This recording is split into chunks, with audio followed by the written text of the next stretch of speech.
नमस्कार दोस्तों। पुस्तक दिल से दिल तक, अध्याय 33। दिल के डॉक्टर ने दिल दुखाया। काठमांडू शहर में स्थित हमारे अस्पताल में नेपाल के सभी क्षेत्रों से मरीज आते थे। नेपाल का एक प्रमुख शहर है पोखरा। वहाँ के निवासी प्रायः सीधे, सच्चे और प्रेम से भरे होते हैं। ज़्यादा पैसा न होते हुए भी वे दिल के बड़े प्यारे और प्रेमल स्वभाव के इंसान होते हैं। अपनी बात सीधी और स्पष्ट रूप से करते हैं और दूसरों से भी यही अपेक्षा करते हैं। पोखरा से आई एक 60 वर्षीय महिला के उपचार के दौरान मेरे उनसे और उनके परिवार से घनिष्ठ संबंध होते गए। उन्हें व उनके परिवार को मुझ पर काफ़ी विश्वास हो गया था। उन्हें दिल से संबंधित कुछ बीमारी थी जो उपचार के दौरान ठीक होती गई। हर बार जब वे महिला मेरी ओपीडी में आती तो मुझसे बड़े स्नेह से मिलती। अलग अलग विषयों पर हम चर्चाएं करते हैं। वे बड़ी खुश मिजाज महिला थी। फिर कुछ ऐसा हुआ कि लंबे समय तक वे मेरी ओपीडी में नहीं आई। मुझे पता था कि उन्हें बच्चेदानी में कैंसर हुआ है और वह उसका इलाज करवा रही हैं। मेरे मन में कभी कभी ऐसा अंदेशा भी होता था कि उपचार के बावजूद शायद वो न बची हों। बहरहाल मैं अपने कामों में व्यस्त रहता था, अतः धीरे धीरे वे मेरी स्मृति से ओझल होती गई। कुछ समय बाद पोखरा शहर में हमारा एक मेडिकल कैंप लगा। मैं भी उसमें शामिल था। मरीजों का परीक्षण चल रहा था। कैंप के मरीजों को देखते हुए अचानक मेरी निगाह बाहर बैठी एक महिला पर पड़ी। मुझे ख्याल आया कि शायद यह वही महिला है जो हमारी ओपीडी में आया करती थी। वह महिला किसी दिल के अन्य डॉक्टर की प्रतीक्षा में उनके कमरे के बाहर बैठी हुई थी। मुझे थोड़ा आश्चर्य हुआ कि यदि वह वही महिला है तो वह मुझे दिखाने की बजाय किसी और को क्यों दिखाना चाहती है। बहरहाल मैं अपने मरीजों को देखने में व्यस्त था। थोड़ी देर बाद मुझसे रहा नहीं गया।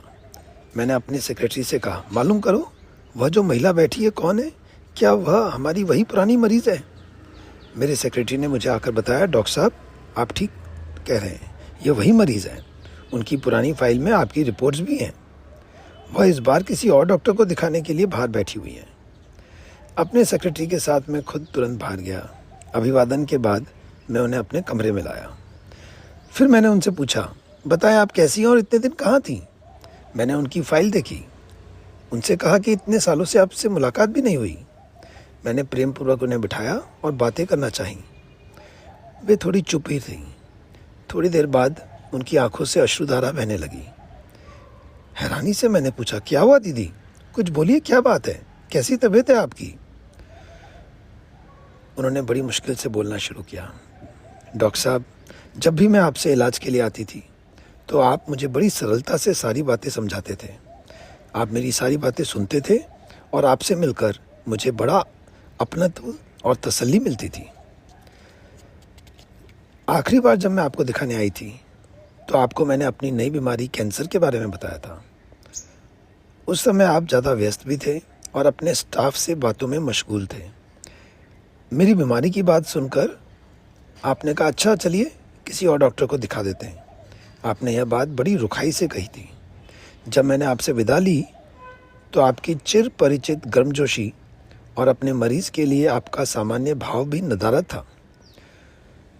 मैं समझ गई कि शायद अब मेरे पास समय कम है, इसलिए आप ऐसा कर रहे हैं।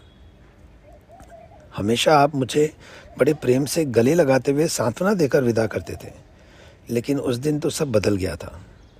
मेरी बीमारी का सुनकर आपकी बेरुखी से मेरा मन टूट गया। लगा शायद अब आप मुझसे मिलना नहीं चाहते हैं और मुझसे दूरी बनाना रखना चाहते हैं। यह कहते हुए वह महिला फूट फूट कर रोने लगी। मेरे पैरों के नीचे से ज़मीन खिसक गई। मुझे काटो तो खून नहीं। अनजाने में हुए अपने बर्ताव से मुझे बहुत ग्लानि हो रही थी। मैंने सोचा नहीं था कि एक डॉक्टर होते हुए मुझसे ऐसा रूखापन जाहिर हुआ होगा। बहरहाल मैंने तुरंत उठकर उन्हें गले लगाया, उन्हें भरपूर दिलासा दी, यह कहते हुए क्षमा मांगी कि मैं अपने किए पर शर्मिंदा हूँ, लेकिन यह सब अत्यधिक व्यस्तता के कारण अनजाने में हुआ होगा। मित्रों, देखा आपने, एक छोटी सी बात मरीज़ अब कैसे अपने दिल पर ले सकता है। डॉक्टर और मरीज़ का रिश्ता प्रोफेशनल तो है ही, लेकिन उसमें स्नेह और अपने मन की गंध भी हमेशा कायम रहनी चाहिए। हम सभी डॉक्टर्स को इस चीज़ को हमेशा ध्यान में रखना चाहिए। धन्यवाद।